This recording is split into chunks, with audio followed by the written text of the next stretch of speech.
100 साल की सास। अरे मम्मी जी, थोड़ा उम्र के हिसाब से काम किया करो। कहीं कुछ हो गया तो लोग बोलेंगे बहू ने बूढ़ी सास का ध्यान नहीं रखा। बहू, तुम भी थोड़ा कम और धीरे बोला करो। कहीं चिल्लाते हुए कभी कुछ हो गया तो वही लोग बोलेंगे 100 साल की सास भली चंगी बैठी है और बहू बेचारी चलती बनी। वैसे मम्मी जी, दादी बिल्कुल ठीक बोल रही हैं। हैं? क्या ठीक बोल रही है? वो जो कुछ भी बोले वो सास है, पर तुम क्यों बोल रही हो? बहू होकर सास से जुबान लड़ाओगी क्या? ऐसा बोलते हुए निर्मला को धसका उठ जाता है। कहा था ना, मत चिल्ला मत चिल्ला। तुझे बिना सास और बहू से जुबान लड़ाए बिना शांति नहीं मिलती। अरे माँ, दादी की बात सुन लिया करो, तुम्हारे भले के लिए बोलती है ना। अरे कोई भला नहीं, इन्हें बस मुझे परेशान और शो ऑफ करने का शौक है। हाँ। चल झूठी। इस परिवार में 3 पीढ़ी की औरतें रहती है, जिनका हर समय कोई ना कोई अलग ड्रामा चलता ही रहता है, जिससे और किसी का पता नहीं, लेकिन सूरज बहुत परेशान रहता है। माँ, पियाली और दादी, आप तीनों के पास एक दूसरे को सास बहू वाले ताने देने के अलावा कुछ काम हो या नहीं, पर मेरे पास जरूर है। इसीलिए पियाली, जरा लंच ले आओ, मुझे ऑफिस भी जाना होता है। इस पर पियाली सूरज को लंच देती है और वो ऑफिस चला जाता है, जिसके बाद तीनों एक बार फिर अपनी बातों या कह लो कि नोक-झोंक में लग जाती हैं। इसी में दिन बीत जाता है। रात को सूरज के साथ उसके दोस्त भी खाने पर आते हैं। पियाली, मेरे कुछ दोस्त आए हैं। सॉरी, अचानक प्लान बना तो बता नहीं पाया। तुम जल्दी से डिनर बना दो ना। अरे वाह रे आलसी माँ की आलसी बेटी, पहले बिना बताए दोस्तों को घर ले आओ, फिर बोलो जल्दी से डिनर बना दो। इतनी जल्दी है तो खुद बना लो। अरे माता, सब बाद में दिखा देना, अभी खाना बना दो ना प्लीज। ऐसा बोल के सूरज दोस्तों के पास जाकर बैठ जाता है और पियाली डिनर की टेंशन में अपनी सास के पास पहुंच जाती है, जो अपने कमरे में आराम कर रही होती है। मम्मी, सूरज अचानक दोस्तों को घर ले आए हैं, क्या करूं अब? कुछ ऐसा बताओ ना जो जल्दी बन जाए और सर्व करते हुए भी अच्छा लगे। अरे रेस्टोरेंट से मंगा ले, दोबारा परेशान मत करना, सोने दे मुझे। इतने में दादी सास भी वहां आ जाती हैं।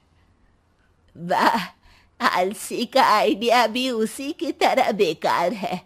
कोरोना में बाहर से खाना मंगाएंगे। बहू, तुम सो ही जाओ, वही काम अच्छे से कर सकती हो। चल पियाली, मैं बताती हूँ क्या करना है। इस पर दादी सास पियाली के साथ मिलकर सारे मेहमानों के लिए खाना बनाती है, जिससे उन्हें ज्यादा मेहनत भी नहीं करनी पड़ती और सबका पेट भी भर जाता है। दादी के इस आइडिया से पियाली और सूरज बहुत इम्प्रेस हो जाते हैं। दादी, क्या यही खाना आपकी इस उम्र में इतना एक्टिव रहने और एंडलेस लाइफ का राज है? वैसे दादी ने आज तक राज किसी को बताया नहीं। इन्होंने ससुर जी तक को नहीं बताया, तभी तो वो ऊपर पहुंच गए और ये अभी तक यही है।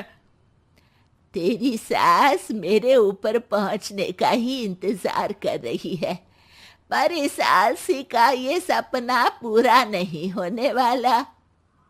क्यों जी, अमर होने का वरदान लेकर आई हो क्या? अमर का पता नहीं, पर लगता है तुझसे लंबा जरूर जी लूंगी। इससे पहले कि दोनों सास बहू में कोई बहस शुरू होती, पियाली बीच में बोल पड़ती है। ठीक है, आप दोनों लड़ क्यों रही हैं? हम तो चाहते हैं कि आप दोनों हमारे साथ हमेशा रहें। पियाली की बातों पर दोनों शांत हो जाते हैं और उनकी लाइफ पहले जैसे चलने लगती है, जहां दादी सुबह जल्दी उठकर कुछ न कुछ काम करते हुए पूरा दिन बिताती है, तो वहीं निर्मला और पियाली लेट उठने से लेकर धीरे धीरे आलस में काम करना और जब मर्जी सो जाने से अपना दिन बिताती हैं। एक दिन निर्मला की सहेली उनके घर आती है। अरे क्यों रे निर्मला, कैसे चल रही है जिंदगी?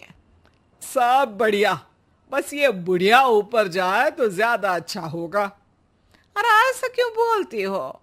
तुम्हें तो उनसे सीखना चाहिए, वो बहुत फुर्तीली हैं। मैं उन्हें रोज मॉर्निंग वॉक करते हुए देखती हूँ, और वहीं तुम और तुम्हारी बहू हैं जिन्होंने शायद सुबह का सूरज आज तक देखा ही नहीं होगा। सहेली की बात सुनते ही निर्मला भड़क कर चिल्लाते हुए पियाली और अपनी सास को वहां बुलाती है, जिनके साथ सूरज भी वहां आ जाता है, और ये सब देख सहेली वहां से चली जाती है। अरे सासू माँ, आपको हमसे क्या दिक्कत है? अब तो मेरी सहेलियां भी आपकी वजह से मुझे ताने देने लगी हैं। मम्मी जी, कुछ तो लोग कहेंगे, लोगों का काम है कहना, आप इग्नोर करो ना। अच्छा वैसे महारानी, वो तुम्हें भी वही सब बोल रही थी? है? मैंने क्या किया? अरे किलस क्यों रही हो? अब तो समझो और अपना लाइफस्टाइल सुधारो। ओ मोरी मैया, अब हमारा लाइफस्टाइल भी खराब हो गया क्या? आपका तो हाई फाई है ना, बस उतना ही ठीक है। तुम लोग हमेशा पूछते हो ना कि मेरी इस उम्र और अभी भी इतने एक्टिव रहने का राज क्या है, तो वो ये लाइफ स्टाइल ही है जिसे हाई फाई नहीं पर सिंपल कहते हैं। दादी, अब कहना क्या चाहती हो? यही कि मैंने अपनी जिंदगी में बहुत किताबें पढ़ी हैं, जिनमें एक किताब से मुझे ये समझ में आया कि हम कितने गलत तरीके से जिंदगी जीते हैं।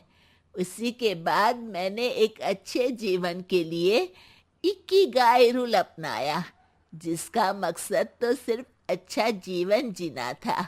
इतना लंबा कैसे जी गई मुझे खुद अचंभा होता है। ओह, तो मतलब आप मुझे परेशान नहीं करती थी? वो तो आप करती हैं। वैसे ये इकिगाई क्या है? थोड़ी रिसर्च खुद भी कर लो आलसियों, सब मैं ही बता दूं क्या?